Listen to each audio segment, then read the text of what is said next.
Now I'm going to tell y'all the one about Androcles and the lion. A lion is an immense critter. It's a wild thing, obviously. Tain't meant to be domesticated. Even if it's caught and kept in captivity, you never look at a lion and say, that's a tame thing. They can get up to 10 feet. That's not counting the tail, 2 to 3 feet.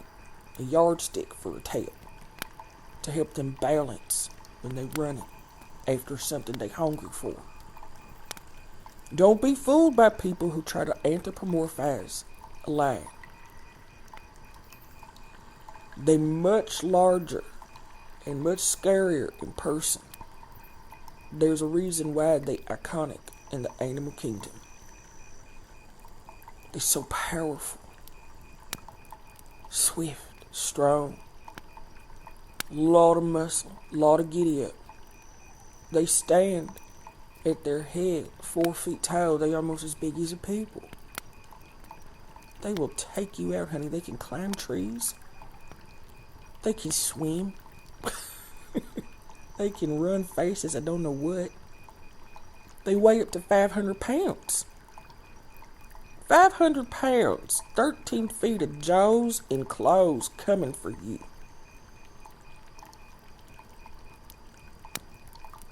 And they don't move very far, very fast, unless there's something that they want specifically. Okay, we talking about the male lions here, because we talking about Androcles and the lion.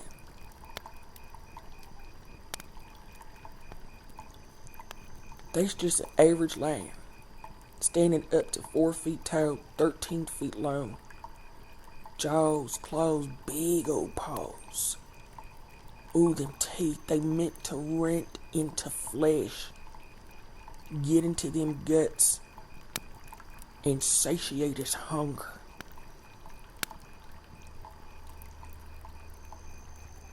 That's on a good day. It's on a good day, okay? That's what it's capable of. But what happens when you come against a wild thing that's starving and can't fend for itself, and its whole reason for being is to stay alive at that point? What do you think it's going to do when it encounters you? Let's put a pin in that.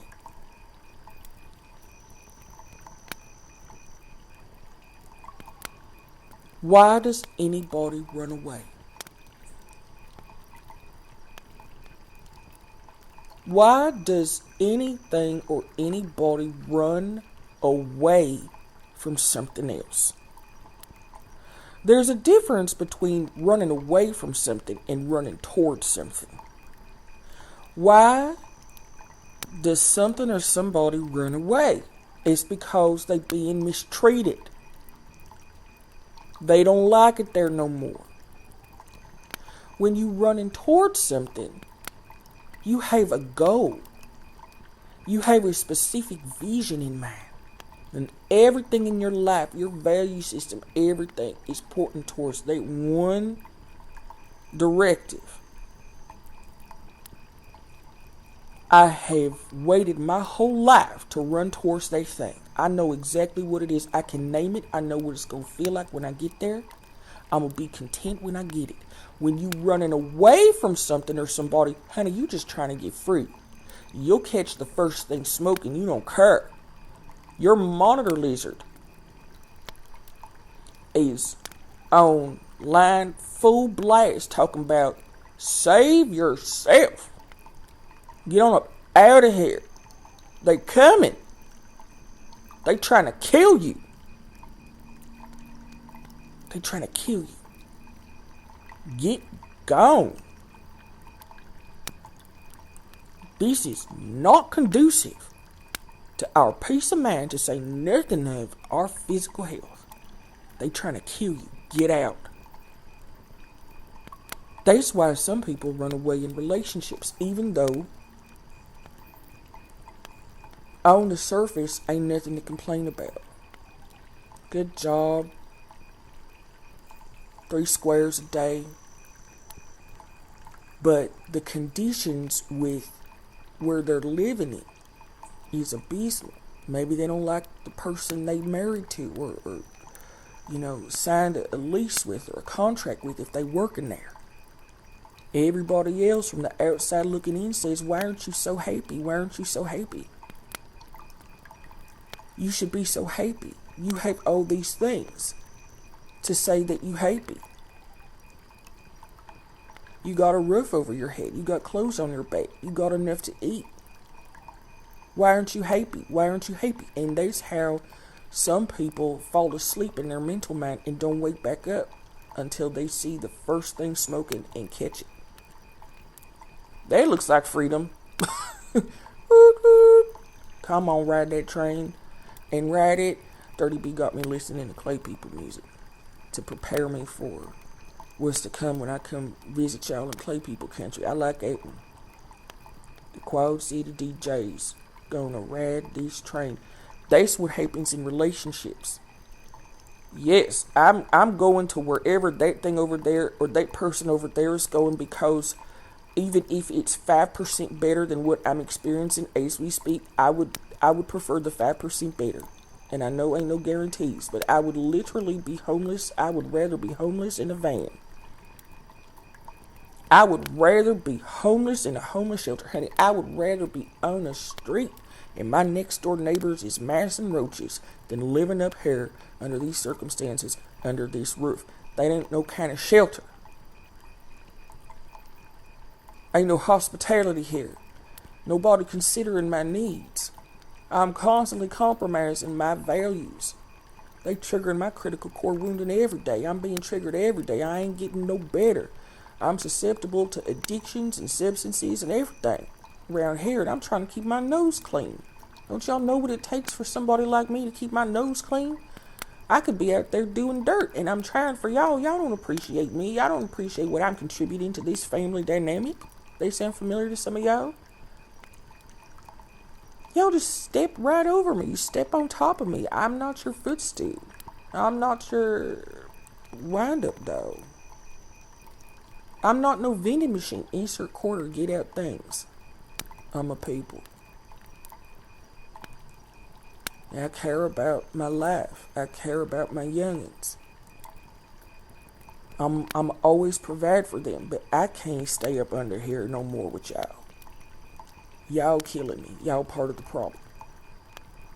Can't you see I'm compromising everything to validate your existence? What kind of quality of life is that? What kind of quality of life is that? I'm living in a cage. And I'm a wild thing. I can be domesticated. I can be indoor, outdoor. I know how to use a litter box, but sometimes I gotta be out at the height of the night. It's part of who I am. Acceptance is one of the cornerstones of faith.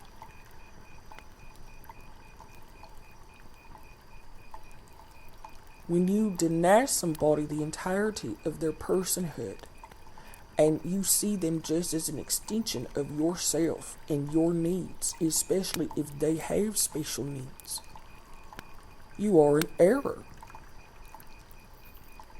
Because you are debasing them. You are denying them the entirety of their identity, who they was meant to be, what they was put here to do in service of your own aggrandizement, your own contentment, your own selfishness. What does it say about the captors of entire groups of people who enforce, dominate, bully entire groups of people, if not physically, systemically, and mentally? Keep them in manacles, even though technically on paper they free, and they wonder why that group of people don't want to stay there no more, and be reminded constantly of the fact that in mixed company, I am not seen as one of y'all. I'm seen as less than. I'm seen, historically speaking, as not a whole person. Why would I want to stay here? Why wouldn't I want to go somewhere where I'm appreciated and accepted, included and invited? My opinion matters. I can see that if I stay here, y'all ain't accepting me for who I am, who I was meant to be. Maybe y'all too stupid or something. Maybe y'all got limiting beliefs you projecting onto me. You ain't never met nobody like me before, so you don't know it can be done. You don't know what I'm capable of. You ain't seeing my potentiality apart from what I can do for you. I don't think it's a mistake that the character Androcles was enslaved on the African continent. Because Africans been running from slavers all throughout antiquity.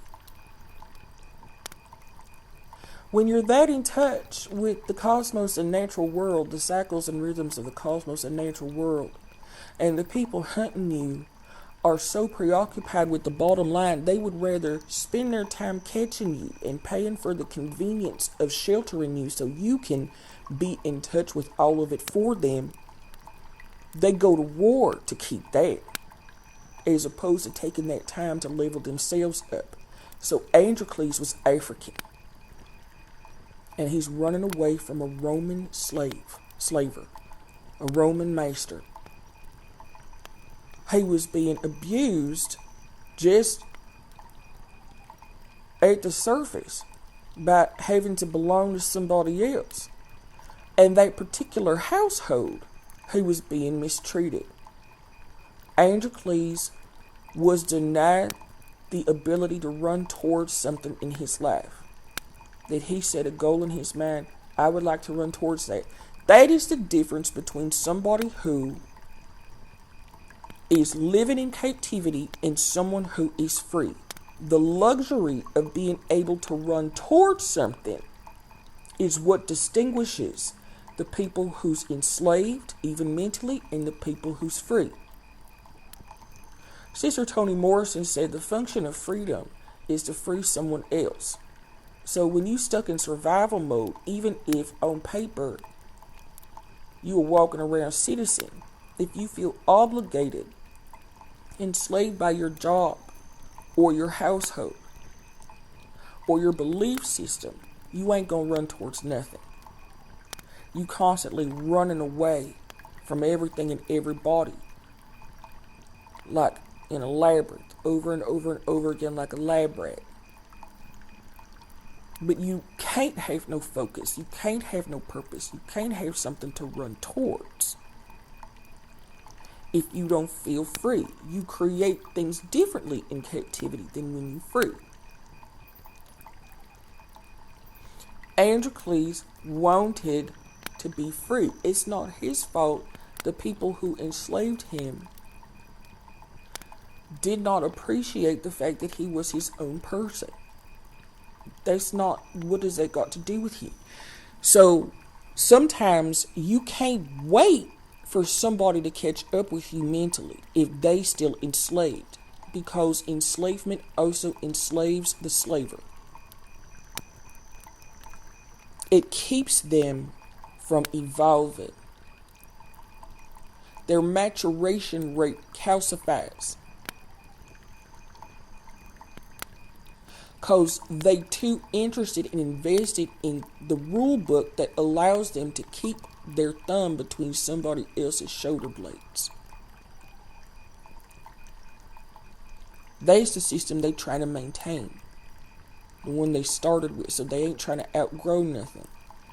Which means they can't see somebody else as more than what meets the eye. It's not Androcles' fault. The person he was enslaved to did not recognize the entirety of his personhood, so he left. That's why anybody leaves. I'm my own person. You are in denial. This is willful ignorance 101. You are in denial of the properties and proclivities and the potentiality that I have to be something more. You want to keep me. You want me to dumb myself down so you can make sense of me. While you over there sounding it out, I'm wasting time. Can't wait for nobody. Because you meet the people you supposed to meet along the way, along the path. Like Androcles did. And sometimes that individual feels just as trapped as you do. Which is exactly what happened here. Androcles running. Honey, he doing a 50-yard dash for 3 miles. Okay. It's hot out there. Sun's burning bright, whatever. He finds a cave. Oh my God. Sometimes there's water in caves. Let me cheers. Okay. Alright, sun's going down. If they don't chase you after 3 miles, they don't chase you. Alright. I just need some water. I just need to rest a minute. I don't know where I'm going. But I'm free. At least I ain't there no more. I'm free.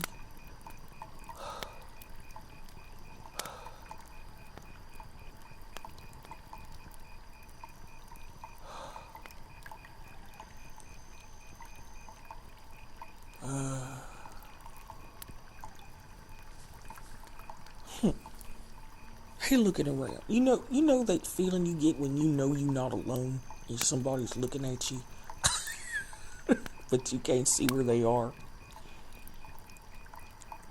And then he hears it.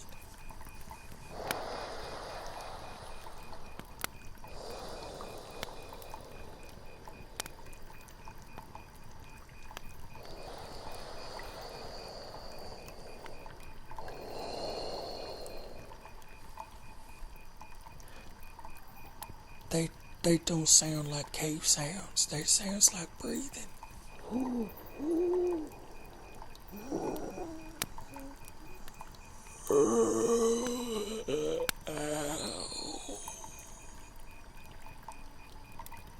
Ow.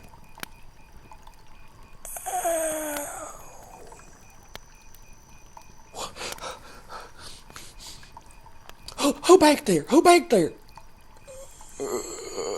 It's me. What are you, creature? Now the light's going down. Alright, now. Androcles, he got a choice to make. Now, if something wanted him dead back in that cave, he'd probably be dead by now. Because he would have jumped up on him. But out there, there's wild things out there that like to hunt at night like lions. Oh wait. He ain't really sure what's back in the back of the cave neither.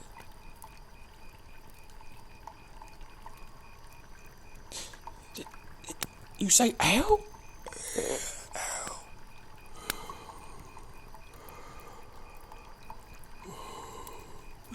What are you? I'm a lion. And I'm hurt and I'm hungry. There's something to be said for knowing what's sitting there in the dark with you, right? At least you can put a name to it.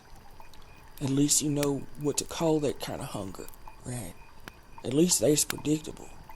But out there, outside the cave, oh, they so, even by starlight and moonlight, he's still a man. And dread is one of the strongest human emotions out there, if not the strongest, right? That y'all clay people will suffer. It's dread, the dread of not knowing. At least in the cave, he know what that is. And if it's hurt, it ain't ate him yet. It ain't pounced yet. So he has a decision to make. He can keep running, which is its own kind of captivity, mind you. Or he can see what's the matter with this lion whose breathing is heavy and laborious. But he can hear something dripping behind it. Water. Uh-oh. Mr. Lion, I'm gonna stay over here if you don't mind. I got a little piece of flint in my backpack here. I can't see in the dark like y'all can, so if you don't mind, I'm gonna just start a very small fire so I can get a look at what's ailing you, if that's alright. Fine. I know y'all don't like fire. Fine. So Androcles takes out his little flint and he starts a little fire. And he needs to get a look at the cave anyway, cause he wants to find that water. He been out in the sun running all day. And he makes a little torch on a little bitty stick nearby in the cave. And he holds it up and he sees the scariest lion he has ever seen in his life. One, because it's close up, it's close quarters. Two, he's skinny, he's mangy, he can see his ribs poking out, and he knows there's a dangerous thing now. And he's looking at the size of them jaws and claws, and then he sees it a thorn in his paw. And every now and then, the lion looks at the thorn in his paw and he's groaning. So, Androcles sticks his little torch there in the middle of his little fire pit he got going. And the shadows are flickering all across the wall. And the lion don't seem to mind him sitting on the far end of the cave. And Androcles says, I see that you got a big old thorn in your paw. You won't tell me how that happened? I was chasing. I don't even remember. I was chasing something. And I fell into a ditch with some briar at the bottom, and I barely got out. When was that, Mr. Lion? Couple weeks, maybe. I'm so hungry. Well, we seem to have ourselves a conundrum, because if you eat me, I'm a people, I got people hands, but if you eat me, then I won't be able to help you fix your paw there.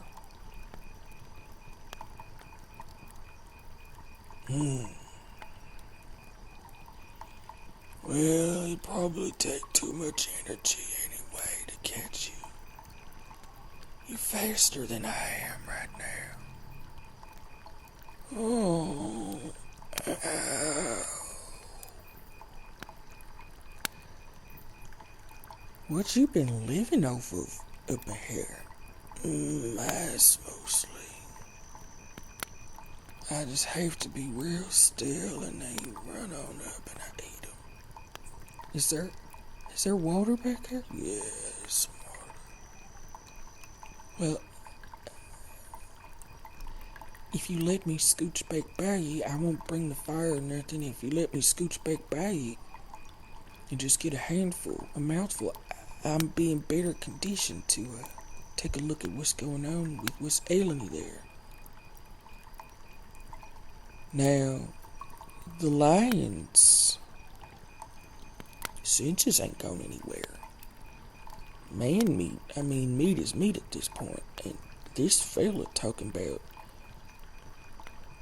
he gonna walk by me, a big ass meal gonna walk by me, and I'm starving to get a handful of water, and you want me to deny my animal instincts? To not snatch at that big ass meal walking by me? Ooh. What's your name? Androcles says. Oh, that's a tactic. when you get to know somebody, and even if you can't be friends, you want to be neighbors with them, because at that moment they was becoming a community. That's what they was becoming. Community. One of the cornerstones of community is trust. It starts with introductions. What's your name, friend? Lysander. Lysander. My name's Androcles. Nice to meet you, Androcles. Okay, introductions out the way. Well, you can't eat somebody now you know their name. Is it alright if I scooch back by, you get a handful of water and come back out? And I bring some water out to wash your paw with, because it's probably infected. Alright. Androcles. And that's what happened. Androcles very carefully scooches back by a 10-foot lion that weighs probably closer to 400 pounds at this point, but still made of mostly muscle, even if it's skin and bones.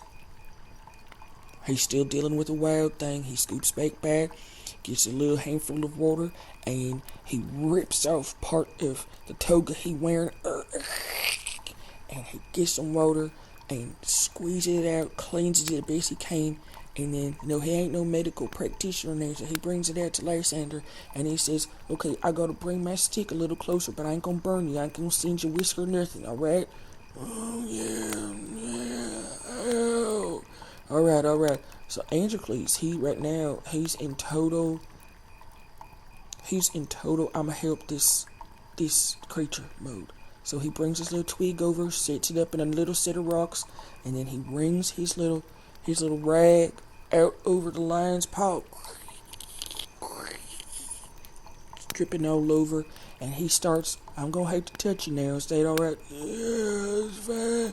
So he's wiping away some of the blood, and he can see that Lysander's paw is rat infected. And that thorn, honey, from that briar patch in that ditch is brutal.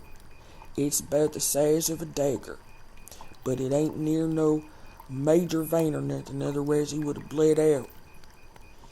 And Androcles says, I can pull the thorn out. It's gonna hurt something fierce. Please do not bite me. And Lysander nods his head. He says, after that, I'm going to have to tend your wound for a few weeks to give it a chance to heal. It is very infected. I'll catch you some things to eat. I'll bring little rabbits and stuff back here so you won't starve to death. But you can't eat me while I'm tending your wound. Lysander nods his head, and that's what happened.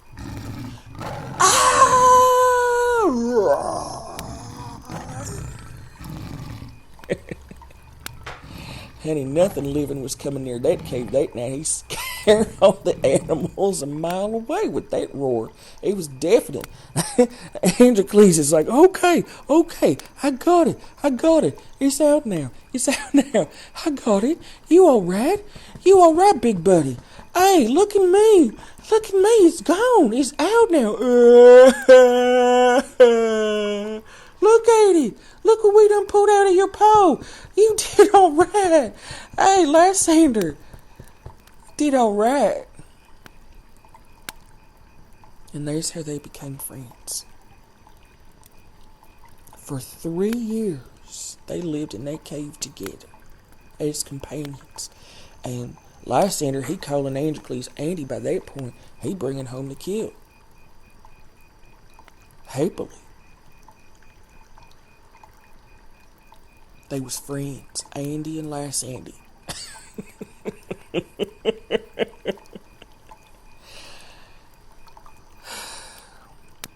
It's always when you most relaxed and most comfortable and confident that your past comes back to haunt you.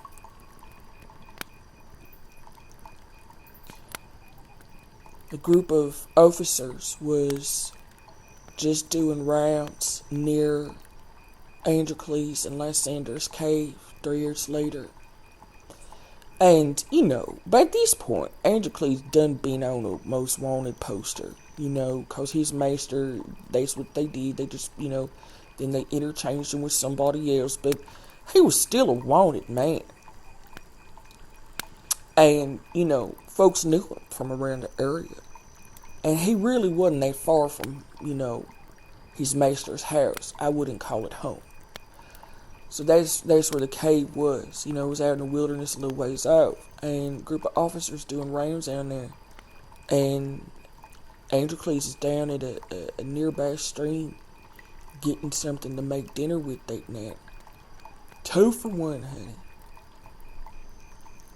They catch somebody who's wanted, and they catch a lion and split up the whole family. They call him back up for the lion. And Androcles is not just taken back to his master's house, he's sent to Circus Maximus in Rome. He's back in manacles, and he don't know what happened to Lysander. Their happy little family all broken apart. Months pass by, and Androcles is waiting for his turn to die in the arena under Caligula. Gaius Caesar, they think it's Caligula. A fella named Appian said he was there. He saw this whole thing go down in the arena. And so it's finally Androcles' turn. That's what I get for getting comfortable. That's what I get for getting comfortable. That's what I get for getting comfortable. I should have kept running, but the problem was Androcles didn't have nothing to run towards, remember? I told you. The difference between somebody who's still in captivity and somebody who's free is that you can run towards something when you're free, and he didn't have nothing to run towards. That's why he got caught again. So for y'all listening to this, if you don't have a purpose, if you don't have a reason for being here, you just surviving. And you are never arriving. You were supposed to be a pit stop for him turned into a destination. But because he was fed and he could, maintain his own schedule, he thought he was free. But he still didn't have no capacity to make no decisions for himself. Now he's just taking care of somebody else. They have a pretty good arrangement, but it's not like he's autonomous entirely. It's a collaborative effort, but neither one of them is really free. Because the lion did go back to his pride. Ain't having no youngins, nothing. Now him and Andy, they just bachelors, okay? They just bachelors hanging out in a cave together. But they still just surviving. Androcles never went to no kind of civilization because he didn't even know what they looked like. This is as good a place as any. So a pit stop turned into a destination, and that's how he got caught up. He was still limited by his circumstances, because he didn't have nothing else to compare him by. That's how he ended up in the Circus Maximus arena. And the Romans' favorite way to watch people die was to throw them to wild creatures. And there Androcles is in manacles again. This time in Rome itself. Ground zero for imperialism. Singing, "Swing low, sweet chariot, coming for to carry me home." And everybody on his chain gang saying the same thing. Swing low. What you in for, Stan? What you in for, buddy? Swing low, sweet chariot. Dragging them chains and everything. Why? Because it didn't matter what they was there for. Somebody said that they offended the rule maker. Somebody offended Caesar. At that point, we all equal. We all the same. Doesn't matter if you a dignitary or a house slave. Swing low, sweet chariot, coming for to carry me home. Androcles is just, wow, what did I do wrong? He didn't have another destination. He didn't know that he had to run towards something that was worth running towards. In his mental mind, for 3 years, he was still running away.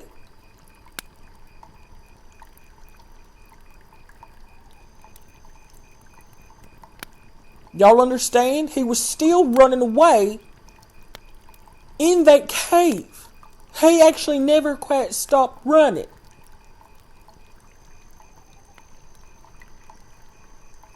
However, his capacity to exhibit compassion towards another soul, another life, is what saved him ultimately. Because Lysander, well, he was held in captivity too. Not by a thorn this time. His full strength has returned to him at this point, okay? He is the most ferocious out of all the pack of lions that they had back in the back that was coming for these prisoners.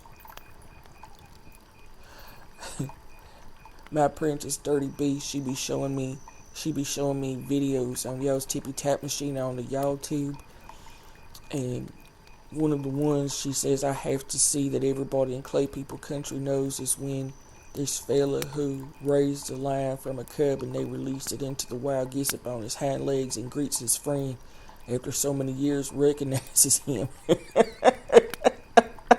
I just laughed and laughed. It was so sweet. Well, all of a sudden, Androcles is staring at about a dozen lions running towards him and his chain gang. Swing low, sweet chariot, coming forth to carry me home. And one of them stops. Because they've been like, they galloping like horses across this arena, honey, because they starving these lions, right? Hey, hold on. And all the other lions are like, hold up. Look at all that fresh meat out there. Yeah, but something smells different. Something smells different about one of them. I know that one. Andy? Lysander. Meanwhile, the other slaves in the back are scrambling up the walls of the arena. You know? Andy Lysander.